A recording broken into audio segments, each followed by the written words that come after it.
Welcome to the channel. I'm Josh, and today we're going to do a drywall patch with hot mud. Got this hole here from the remodel when I had to run new power, and so we got to patch it up. And so basically on this side I just use my utility knife and cut to the center of the stud. This side we're going to put a little piece of backing in because I don't want to get into this trim. Just going to put this board in there and screw it to the drywall. And then we'll cut our piece of rock.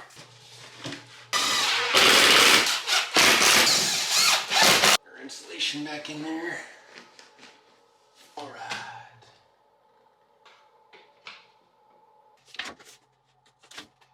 I'm just using my tape measure as a straight edge here to draw my lines, and then you can cut sheetrock with a utility knife. If you need any more help with this, check out my sheetrock video.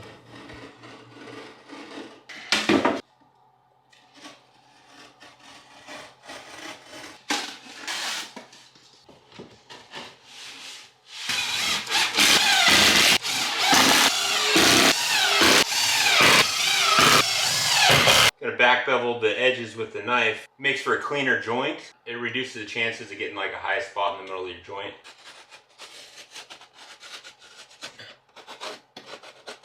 Getting ready to tape it. I use mesh tape anytime I'm using hot mud because it allows the mud to dry faster, and that's the whole point of using hot mud to begin with. And then also it allows you to get a little more mud on this first coat, because you can push the mud into the joint and, you know, spread out the finish. Just apply it to the joint. It's got a little bit of sticky on the back, so it'll kind of stay in place. Just put my little taping knife on there to cut it. All right, so what is hot mud? Hot mud's basically mud that sets up fast. And so you've got like a limited time to work with it. You can get 20-minute mud. I'm going to use 40-minute today. I think you can also get 90-minute. And the faster it dries up, the harder it is to apply and the harder it is to sand. So I'm kind of going in the middle. I got some other things to do today, so 40 minutes gives me plenty of time to go mess around with some other stuff. I can come back and it shouldn't be too hard to sand. So basically I'm just going to dump a little bit of this powder into my mud pan and mix it up right here in the utility sink. I don't really go by ratios or whatever, I just go by how it looks. And just mix it up with my knife here. Just work that water in, and then if it looks like you need a little more, add a little more. This first coat here, I'm really trying to push the mud through the tape into the joint to make sure that joint is full. Oh, I hate that, man.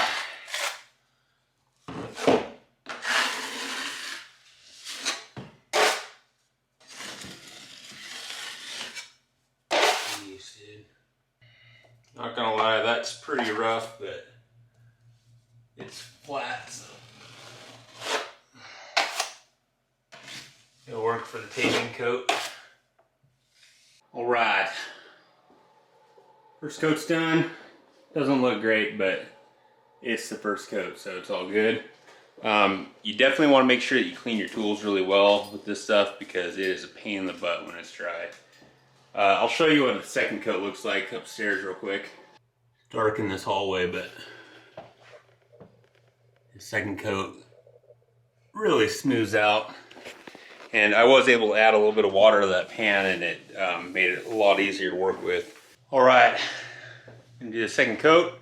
Sand it a little bit, just lightly with old sponge sander, and mix up the mud. Quite a bit runnier this time. Hopefully it goes on a little smoother. On the second coat, I was still kind of having problems with the mud like flashing, and it would pull away from the wall with the knife.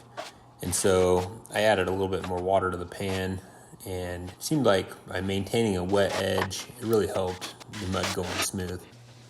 Onto the third coat here, and it's just more of the same. I did sand a little bit to make sure that there are no ridges, and then it's all about just making sure you have good pressure on the knife and maintain that feathered edge on the outside. All right, now we're to the stage where just got to do the final sand and get it ready for the texture. Over here, I kind of got some mud on this other wall that I don't want to have to sand too much, so I'm just gonna take my taping knife and try to scrape it a little bit, take that ridge off. And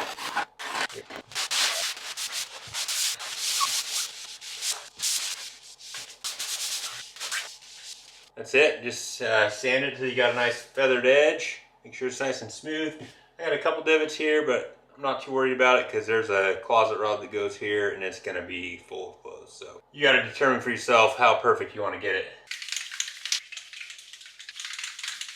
All right, getting ready to texture using this Homex wall texture. I prefer using this oil-based stuff. The water-based stuff does smell better, but I feel like this stuff works better. So open your windows, use the oil base, it just works better. Make sure you pull this little guy off. And then on the back there, this dial allows you to set it from fine to heavy. And we're gonna go with medium because I think that matches our texture a little bit better. Do a little test spot. Oh, that's better. Yeah, I think medium's good. You do want to make sure that you're fully depressing the trigger, because if you only like half depress it, you'll actually end up using the aerosol up before you use all the texture, and then that's no good.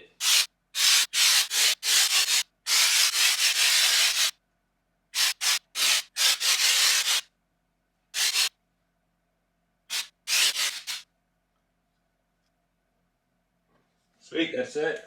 All right, what's nice about especially the oil-based stuff, is how fast it dries. So it is ready to paint in like 5 minutes. We'll be able to totally knock this thing out, which is great.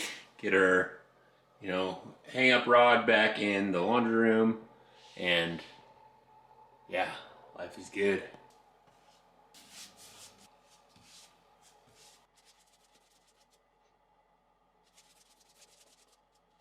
All right, all finished up.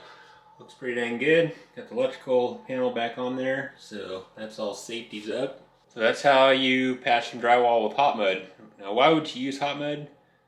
Number one, if you need to get something done quickly, technically you should be able to do this all in the same day. Like all the coats, texture, paint with hot mud because it dries so quickly.